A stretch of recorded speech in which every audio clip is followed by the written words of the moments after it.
Sometimes the hardest part of healing isn't realizing that someone treated you badly. It's realizing that you were the one who kept accepting it. Not because you're weak, not because you didn't know better, but because at the time, settling might have felt easier than walking away. Like, have you ever had one of those moments where you're explaining someone's behavior to your friends, and then halfway through the story, you hear yourself saying things like, yeah, I mean, they canceled again, but they've just been really busy. Or, I know they didn't respond for 3 days, but they've got a lot going on. And your friend just looks at you like,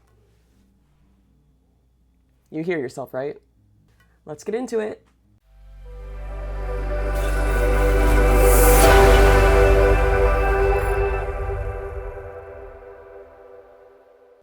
Welcome back to Rebuild Different. I'm Epiphany Paige, and today we're talking about something that doesn't get discussed enough in healing conversations.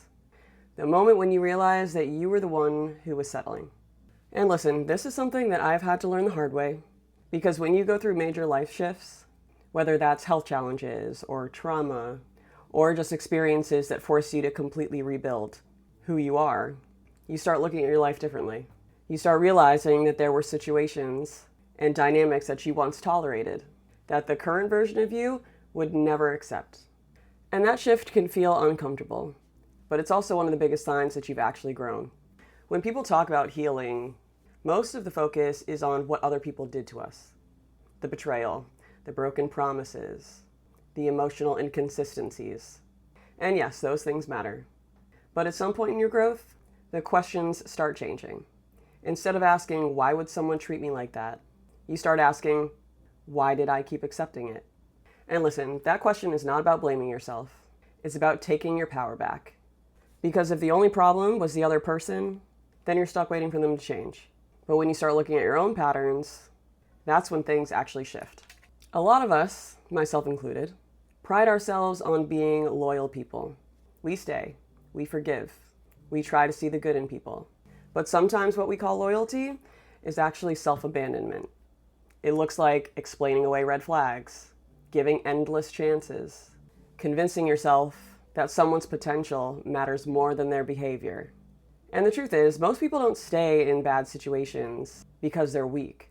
They stay because they're hopeful. They stay because they believe that people can grow.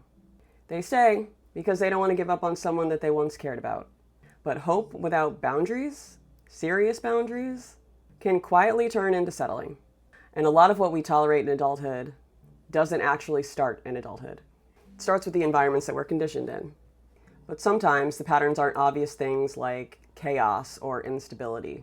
Sometimes they're quieter. For example, maybe you grew up in a household where emotions weren't really talked about.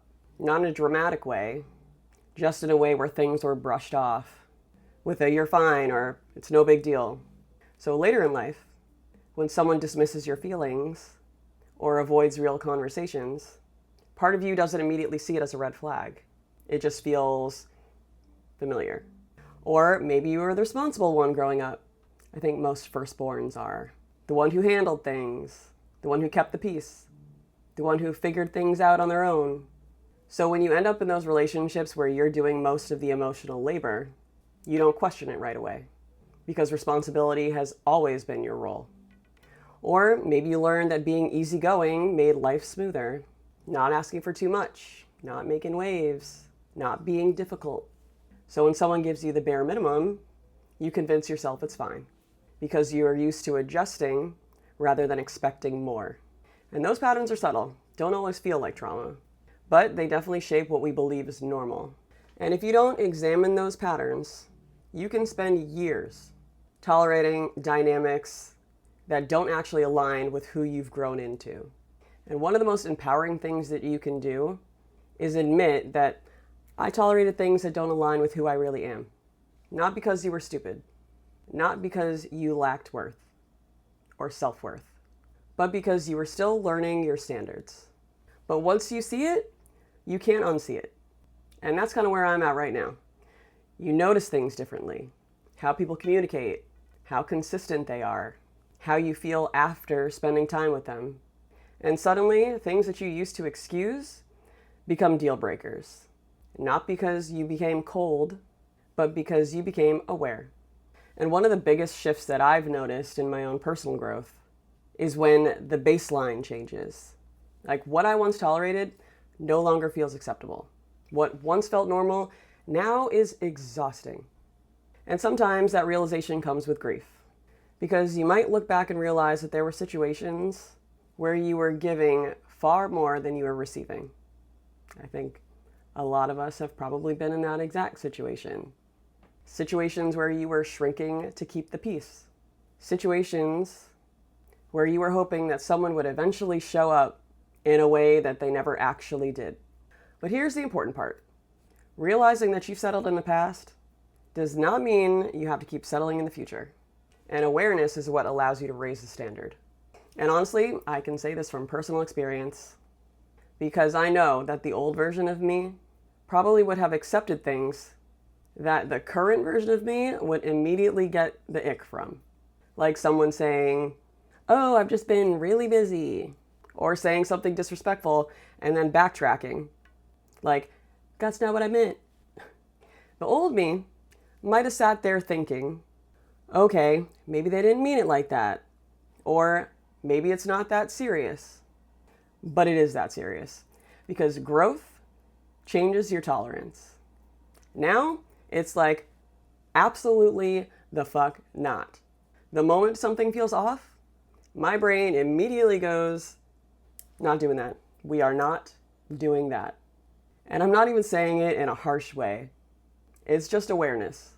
Because once you've done enough introspection, you realize something really simple.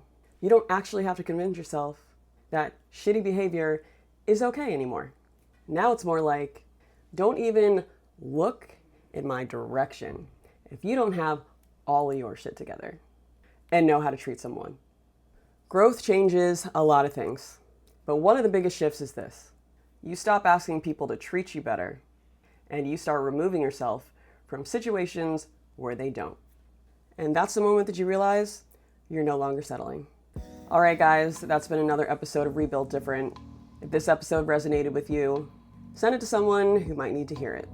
And remember, if you're in a stage where you're rebuilding your life right now, rebuilding your life starts with raising your standards. And I'll see you guys next week.